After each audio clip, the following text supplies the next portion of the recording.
And we begin with day 2 of the U.S. government shutdown. More than 800,000 federal employees remain furloughed, and countless services and government functions around the nation remain shuttered.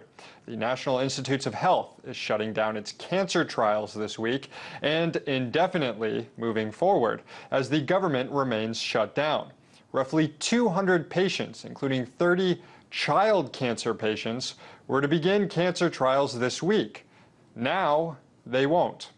Also, while states' food stamp programs are still up and running, the federal program is non-operational, meaning the longer the shutdown continues, impoverished families and children depending on food stamps will see their lifelines dry up.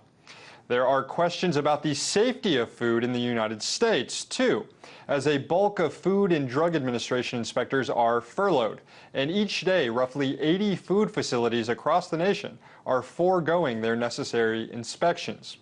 All told, we're looking at $300 million in lost economic activity in the United States for every day the government is shut down. And economists forecast that if this shutdown continues for 2 to 3 weeks, it could drive down projected economic growth in this fourth quarter a full 1.5 points. So clearly, pressure is building on lawmakers to come up with some sort of deal. But right now, they're pretty open about saying they have no clue how this budget impasse will resolve itself. Today, Senate Majority Leader Harry Reid had this message for Republicans in the House who continue to insist on defunding or delaying Obamacare. It's time for my Republican colleagues to do a gut check, Madam President. Republicans in the House have proposed one cockamamie, can't-pass idea after another the last few days. They're obsessed with Obamacare. Well, now they've gotten their way.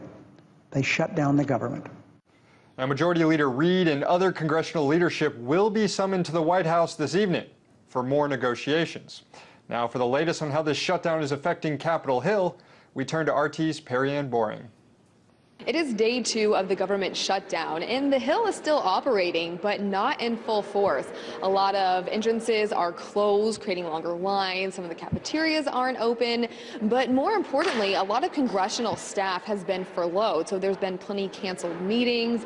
But another concern is who is reading constituent mail?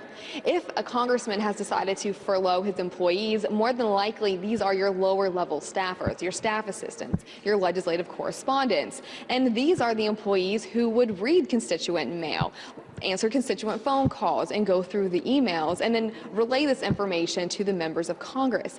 But if they're not here, who is making sure constituent concerns are still being heard? Well, I spoke with Representative Leonard Lance, and this is what he said his office is doing to address this issue.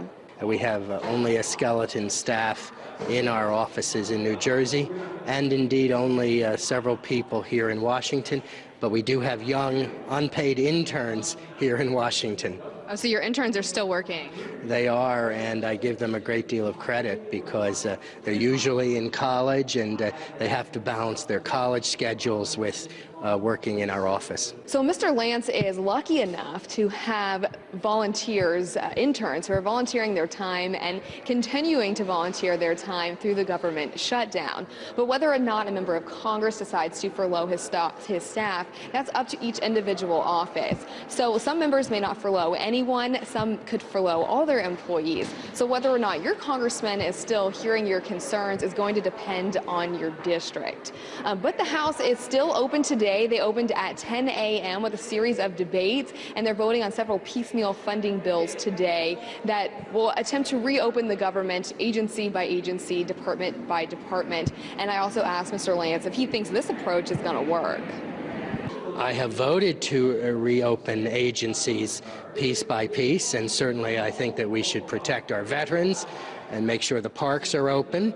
However, I also want to see all aspects of the federal government fully operational.